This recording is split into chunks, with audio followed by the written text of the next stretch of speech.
আসসালামু আলাইকুম সবাইকে। প্রথমত আদমজি ক্লাব অফ ম্যাথমেটিক্সকে অনেক ধন্যবাদ আমাকে ইনভাইট করার জন্য। যারা শ্রদ্ধেয় স্যার আছেন আমি এখানে অনেককেই চিনি, বিকজ তাদের সাথে আমি আগে কাজ করেছি। আপনারা সবসময় অনেক আন্তরিক ছিলেন এবং আপনাদেরকে অসংখ্য ধন্যবাদ। আদমজি স্কুলের সবচেয়ে বড় যেটা বৈশিষ্ট্য, যে এখানকার টিচার যারা আছেন তারা শুধুমাত্র ক্লাসরুমে যে অ্যাক্টিভ তা না, আমি সবসময় দেখে এসেছি তারা ক্লাসের পরেও বাচ্চাদেরকে সবসময় বিভিন্ন ক্লাব অ্যাক্টিভিটিস সহ যে কোনো কিছুতে সবসময় অনেক আন্তরিকভাবে সাহায্য করেন। সো এই দিক থেকে মানে আপনাদের টিচারদের জন্য অবশ্যই একটা জোরে হাততালি দেওয়া উচিত।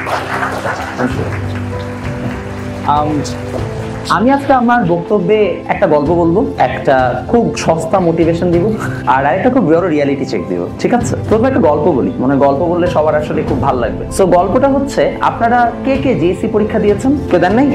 আমরা দিচ্ছি। আচ্ছা, আমাদের সময় আমার খুব অবাক লাগছে, আমি আমাদের সময় বলছি এবং কেউ রিলেট করতে পারছে না, বুঝা আছে আমি বুড়া হয়ে গেছি। সো আমি যখন ছোট ছিলাম তখন আমাদের 4টা বোর্ড পরীক্ষা হতো, একটা পিএসসি, একটা জেএসসি, এসএসসি, এইচএসসি, 4টা বোর্ড পরীক্ষা দিয়ে তারপর আসলে হচ্ছে যে আমরা অ্যাডমিশন পরীক্ষা দিতাম। তোমাদের এখন জেএসসি পিএসসি হয় না, তোমার ডিরেক্ট এসএসসি পরীক্ষা দাও, which is the standard process. তো জেএসসি পরীক্ষা হতো, তো আমাদের জেএসসি পরীক্ষা আবার হতো হচ্ছে নভেম্বর মাসে, অর্থাৎ নভেম্বর মাসের প্রায় 19 বা 20 এই তারিখ বা 20 তারিখ, মানে নভেম্বর মাসে 20-25 তারিখের মধ্যে জেএসসি পরীক্ষা শেষ হয়ে যেত, অর্থাৎ প্রায় 1 মাস 10 দিন আমরা ছুটি পেতাম। সো জেএসসি পরীক্ষা যেহেতু আগে হয়ে যেত, ইট ওয়াজ লাইক 10 মান্থসের মধ্যে সিলেবাস শেষ করতে হবে, এবং জেএসসি পরীক্ষা অনেক রিগারাস হতো বিকজ অনেক বড় একটা সিলেবাস। আমার স্কুল ছিল সেন্ট জোসেফ। আমার আসলে লাক অনেক খারাপ, বিকজ আমার school Saint Joseph, college Notre Dame, আর আমি পড়েছি বুয়েটে, যেটা কিনা আসলে দিন শেষে একটা বলতে পারেন বয়েজ ইনস্টিটিউশনই, খুব একটা মেয়ে মানুষ এখানে নাই। আমি আজীবন বয়েজ স্কুল কলেজে পড়েই বড় হয়েছি, আমার কপালটাই অনেক খারাপ। তোমরা তাই রিলেট করতে পারবা। আমাদের সেন্ট জোসেফে একটা স্ল্যাম বুক বের হয় প্রত্যেক বছর। স্ল্যাম বুক মানে হচ্ছে আমরা নিজেরা স্টুডেন্টরা একটা নিজেদের ম্যাগাজিন বানাই। তা তোমাদের মধ্যে কালচারটা আছে কিনা আমি জানি না। তো স্ল্যাম বুকে প্রতিবার একটা প্রশ্ন থাকে যে সেন্ট জোসেফকে কি মানে ডিসিশন নেওয়া উচিত, এন্ড প্রত্যেকবার 99% ভোট থেকে এটাকে একটা কম্বাইন্ড স্কুল বানানো উচিত।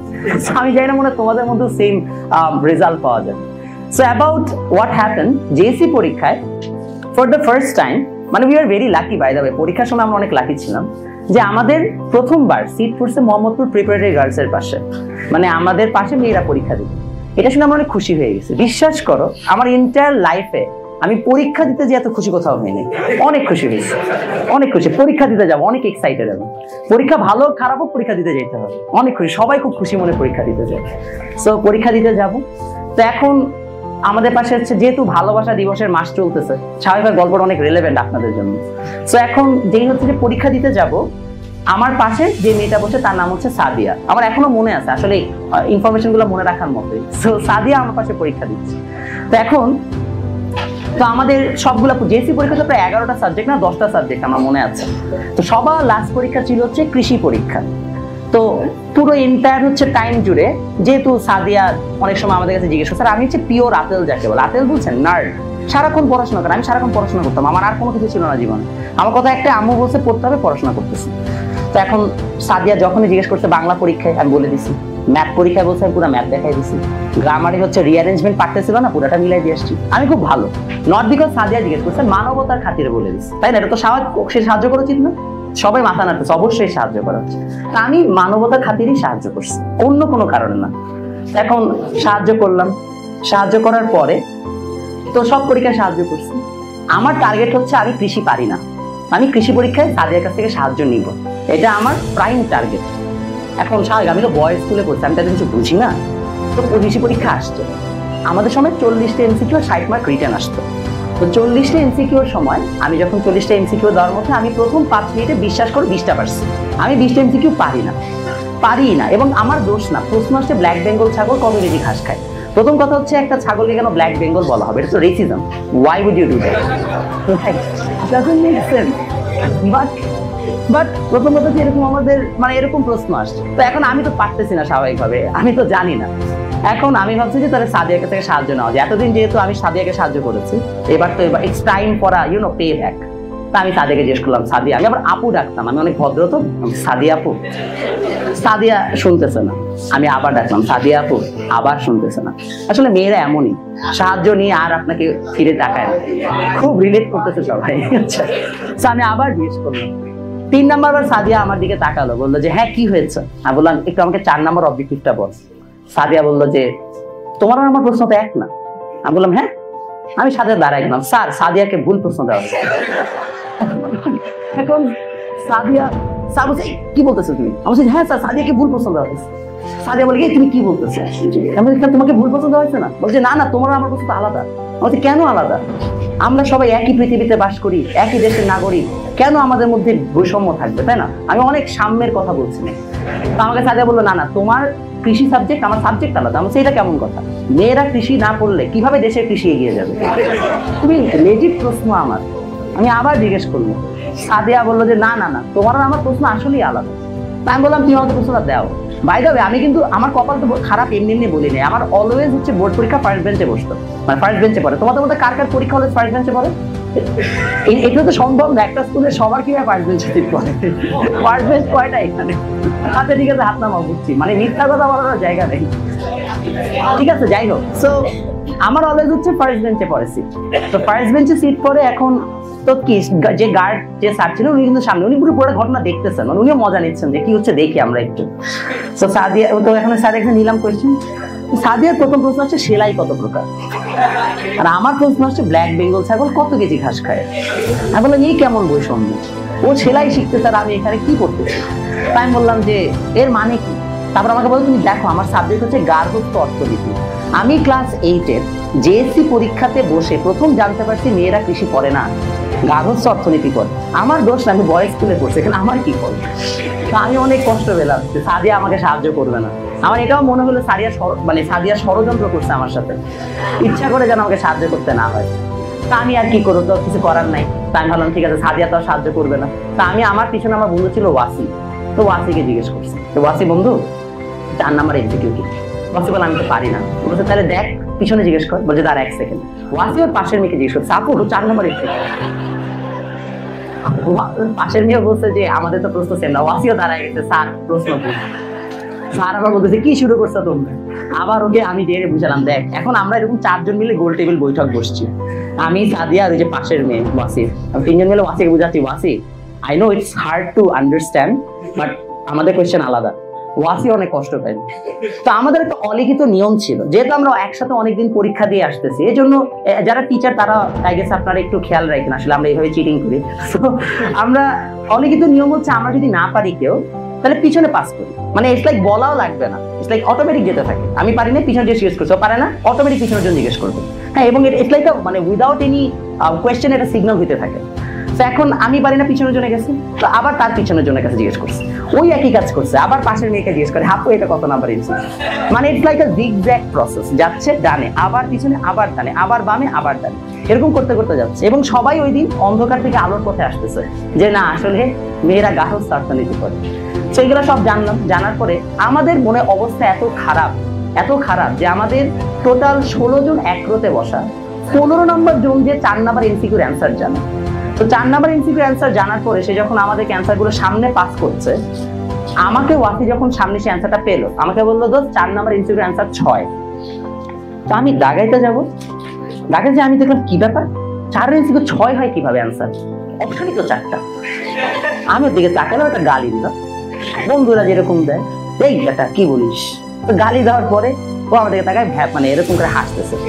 বললাম কি ব্যাপার হাসতেছিস কেন, তুই 4 এমসিকিউ 6 কিভাবে দাগাই? আমি রিটেলের এমসিকিউ খাতাটা নিলাম, মানে ওএমআর শিটটা নিয়ে দেখলাম ওর 4-এর পাশে তো 14 অপশন, মানে 10টা করে এমসিকিউ, 10টা তারপর 20 তারপর 30, তো 14 নাম্বার এমসিকিউ 2 দাগায় রাখছে, 4-এর 6 নাম্বার এমসিকিউ হিসাব করে। আমি এইটা নিয়ে কনফিউজ যে আমি কাদের সাথে পড়াশোনা করি এবং কেন করি। আমি আমার লাইফ চয়েস নিয়ে অনেক বড় একটা ডিলেমায় পড়ে গেলাম। তারপরে আমরা কি করবো, আমরা পুরো রুমে কেউ পারি না। তারপরে আমাদের মাথায় একটা বুদ্ধি খাটলো, যেটা আমাদের অবশ্যই খাটা দরকার। সেটা হচ্ছে যে আমরা দেখলাম আমাদের যে রুমে বসে পরীক্ষা দিচ্ছিল একটা পুরানো রুম, এজন্য একটা দেওয়ালের একটা জায়গায় একটা ছিদ্র আছে, আই মিন হালকা একটু ফাটা আছে। আমরা কি করলাম, ওই দেওয়াল দিয়ে পাশের রুমের সাথে কমিউনিকেট করা যায়। আমাদের পিছনের যে বসা ছিল সে লিটারালি পাশের রুমের সাথে কমিউনিকেট করে 20টা এমসিকিউ নিয়ে আসছে অ্যান্সার। আমরা সেই 20টা এমসিকিউ 40 মিনিটের মধ্যে সবাই বসে বসে দিচ্ছি। এই ছিল আমাদের জেএসসি পরীক্ষা। বাট গল্পটা আপনাদের বললাম just two grab your attention, because আমি যদি প্রথমে আপনাকে সস্তা মোটিভেশন দিতাম আপনি অনেক বোর্ড হয়ে যেতেন।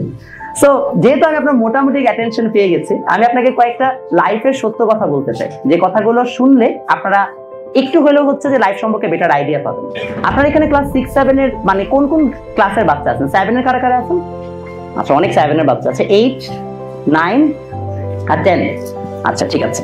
আর কলেজের যারা আছো তারা কলেজে কে কে আছো?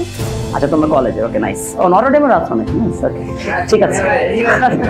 না আমার কলেজ দিকে বললাম, আর কিছু না। ওকে সো তোমাদের জন্য আমার খুব সিম্পল কয়েকটা কথা আছে। আমার আপনাদের কাছে একটা প্রশ্ন, আপনারা জাস্ট হচ্ছে বসে থেকে জোরে বলবেন, হ্যাঁ লেখাপড়া করে কোনো লাভ আছে? একসাথে বলছো না? আচ্ছা কোনো লাভ নাই তাই তো? ওকে, কখন এমন প্রশ্ন মাথায় আসছে যে আমরা যে জিনিসটা পড়ছি এটা পড়ে কি লাভ? অনেকবার তাই না? আচ্ছা অনেকবার মনে আসছে না যে এটা পড়ে কি লাভ, রাইট? যখন আমাকে আমার স্টুডেন্টরা প্রশ্ন করে আমি তাদেরকে খুব সুন্দর একটা কথা বলি, যে কথাটা স্টিভ জবস তার একটা বক্তব্যে বলেছিলেন। তো স্টিভ জবস একটা কনভোকেশন বক্তব্যে যে একটা খুব সুন্দর লাইন বলেছিলেন এবং তার গল্পটা অনেক ইন্সপায়ারিং। আমার মনে হয় গল্পটা আপনাদের শুনলে ভালো লাগবে।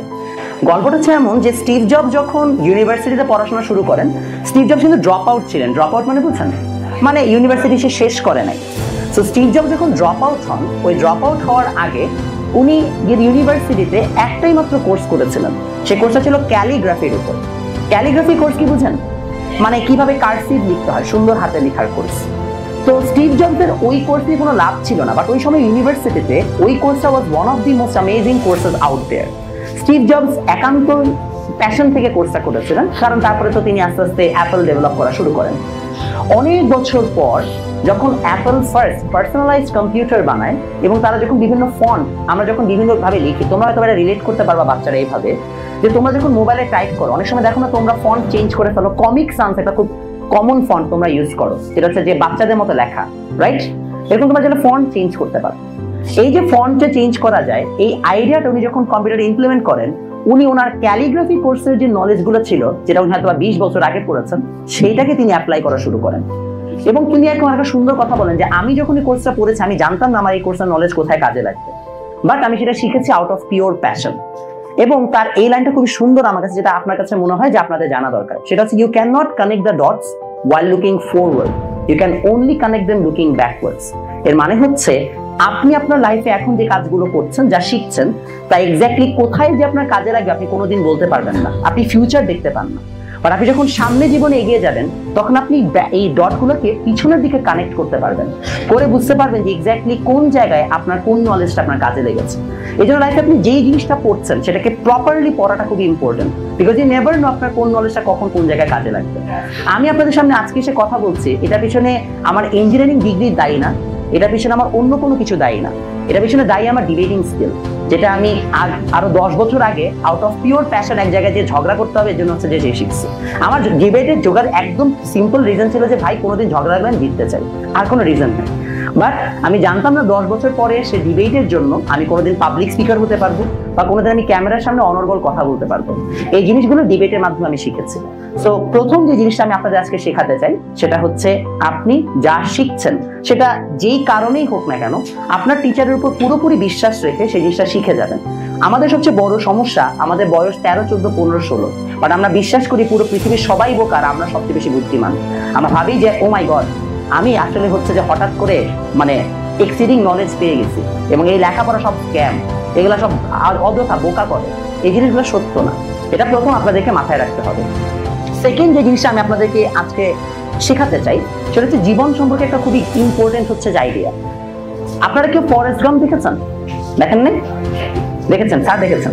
ফরেস্ট গাম্প দেখবেন, খুব সুন্দর। এই যে আপনারা ইন্ডিয়ান এটার একটা মুভি বের হয়েছিল, আমির খান করছিল কি, লাল সিং চাড্ডা আর কি, ওইটারই আর কি অ্যাকচুয়াল যেটা ফর্ম টম হ্যাঙ্কস। তো আপনি যদি কখনো ফরেস্ট গাম্প দেখেন, সেই মুভিতে একটা খুব সুন্দর লাইন আছে যেটা আমার কাছে মনে হয় খুব ইফেক্টিভ আমাদের জীবনের জন্য। সেটা হচ্ছে life is like a box of chocolates, you don't know what you gonna gate.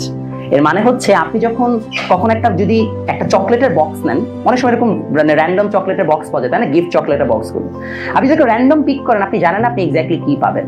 So আপনার লাইফে কখন কি হবে এটা আমরা কখনোই বলতে পারি না, কখনোই জানি না, বাট স্টিল আমরা চাই যেন আমরা সবসময় প্রিপেয়ার্ড থাকি।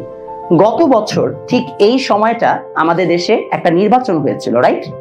আমি পলিটিক্যাল কথাবার্তা বলতে চাই না, আমি আমার লাইফের সাথে রিলেভেন্স দিয়ে বলছি যেন আপনারা রিলেট করতে পারেন। বাট গত বছর যখন এই সময়টা ছিল তখন আমরা প্রচন্ড ভীত সন্ত্রস্ত ছিলাম, অ্যাটলিস্ট আমার family, because of a particular reason. আমরা কখনো কল্পনাও করি নাই যে আমরা আসলে কিভাবে সুস্থভাবে থেকে পরের বছর আপনাদের সামনে এসে কথা বলতে পারবো, মানে এই দিন আমি দেখবো আমি কখনো ভাবি নাই, বাট দ্যাট হ্যাপেন। এই ঠিক তারপরের বছর কি হবে আমি সেটাও জানি না, আমি সুস্থ থাকবো কিনা আমি তাও জানি না। সো এই যে আমাদের লাইফটা আছে, এই লাইফে কখন কি হবে আমরা যেহেতু জানি না, we need to be prepared for every single thing that's possible. আমার লাইফের সবচেয়ে বেস্ট টেক অ্যাওয়ে হচ্ছে এইটা, আমাকে যদি আপনি কখনো একটা 5 স্টার হোটেলে পাঠিয়ে দেন, আমি সেখানে যেমন থাকতে পারবো, কালকে যদি আমার মাথার উপরে ছাদ না থাকে আমি সুন্দর মতো হচ্ছে যে মাটিতেও ঘুমায় থাকতে পারবো। আর এই অ্যাবিলিটি যতদিন আপনার না থাকবে ততদিন আপনি সার্ভাইভাল মোডে যাবেন না, ততদিন পর্যন্ত আপনি জীবনকে অ্যাপ্রিসিয়েট করতে শিখবেন না। সো আমার আপনাদের কাছে সেকেন্ড যে জিনিসটা আপনাদের কাছে মানে আমার আবেদন থাকবে সেটা হচ্ছে লাইফের গিফট বা ব্লেসিং গুলোকে অবশ্যই আপনারা গ্রেটফুল থাকেন এবং লাইফের যে কোনো মুহূর্তের জন্য আপনারা রেডি থাকেন। এই একটা জিনিস যদি আপনি মেনে নেন তাহলে আপনার লাইফটা অনেক সহজ হয়ে যাবে। যেমন আপনারা সামনে হয়তো বা বিভিন্ন অ্যাডমিশন পরীক্ষা দিবেন, হয়তো বা কাউকে প্রপোজ করতে যে রিজেক্ট খাবেন, অনেক কিছু হবে আপনার জীবনে, বাট আপনি যেটাই করেন না কেন you have to be ready and you have to look forward and be positive about the next that comes for your life. যদি এই দুটো জিনিস আপনি পারেন তাহলে আপনার লাইফটা অনেক সহজ যাবে। এতটুকুই, আমি আপনাদেরকে খুব একটা বেশি কিছু বলবো না। লাস্ট একটা জিনিস আমি আপনাদের কাছে আবেদন জানিয়ে যাব, সেটা হচ্ছে বর্তমান আপনারা যারা জেনারেশন আছে, আমি জানি যে জাস্ট মোর 2 মিনিটস, দেন আমি আপনাদের কাছে কিছু কোয়েশ্চেন নিব and we are gonna be done. Next যেই লাস্ট যে কথাটা আমি বলতে চাই সেটা হচ্ছে আপনারা বর্তমান জেনারেশনে যারা আছেন তারা সোশ্যাল মিডিয়া দেখে কয়েকটা জিনিস ভুল শিখছেন। আমি চাই না আপনারা ভুলগুলো শিখেন। যেমন আপনাদের মধ্যে কে কে বিশ্বাস করেন, আচ্ছা আমি আপনাকে সহজ প্রশ্ন করি, অপু ভাই একটা গাড়ি কিনছে তাই না? কোন গাড়ি? Lamborghini, right? ল্যাম্বরগিনি চিনছো? আমার অনেক শখ আমি একটা ল্যাম্বরগিনি কিনবো যদি কোনোদিন আল্লাহ তৌফিক দেন। কার কার মনে হয় যে আসলে ল্যাম্বরগিনি কিনাটাই লাইফে মানে ল্যাম্বরগিনি হয়ে গেলেই সব হয়ে যায়, লেখাপড়া করার দরকার নেই? অনেকে মনে হচ্ছে না দেখার পর, আমারই মনে হচ্ছে আমি কালকে একটা টিকটক খুলে নাচি, যদি আমার টিকটক আছে জাস্ট মনে হচ্ছে নাচানাচি শুরু করেছি। দেখেন আপনাদের যে জিনিসটা সম্পর্কে জানানো হয় না সেটা হচ্ছে সোশ্যাল মিডিয়াতে এরকম টিকটক করে ল্যাম্বরগিনি যারা কিনেছেন তাদের সংখ্যা খুব বেশি না, বাট তারা এটা দেখায় বিকজ ওইটাই তাদের রুটি রুচি। আপনারা আমাকে অনেক হয়তো সোশ্যাল মিডিয়াতে আপনার ইনস্টাগ্রামে দেখছেন খুব বোরিং কথাবার্তা এসে আপনাদের ফিডে বলতেছে, রাইট? এই পড়াশোনা করো, এই আইসিডি এভাবে পড়ে, ফিজিক্স এভাবে পড়ো, তাই না? দেখছো না কেন? বিকজ এটা আমার রুটি রুচি। আমি একদম সিম্পল ভাষায় বলছি, আমি এটার মাধ্যমে আপনাকে আমার কোর্স কিনতে, বই কিনতে, এগুলোতে আমি প্রলুব্ধ করি, রাইট? That's my reason. আমি যদি এটা আমার সুযোগ না থাকতো, বিশ্বাস করেন আমি সোশ্যাল মিডিয়াতে একটা পোস্টও দিতাম না, আমার খুব বিরক্ত লাগে, বাট এটা আমাকে করতে because that's my job. There are a lot of people in this world যারা কিনা ভালো ডক্টর, ভালো ইঞ্জিনিয়ার, ভালো বিজনেসম্যান এবং তারা ল্যাম্বরগিনি এরকম সকাল বিকাল কিনতে পারে, বাট তারা কখনো সোশ্যাল মিডিয়াতে যে পোস্ট করে না বিকজ ওইটা তাদের রুটি রুজি না।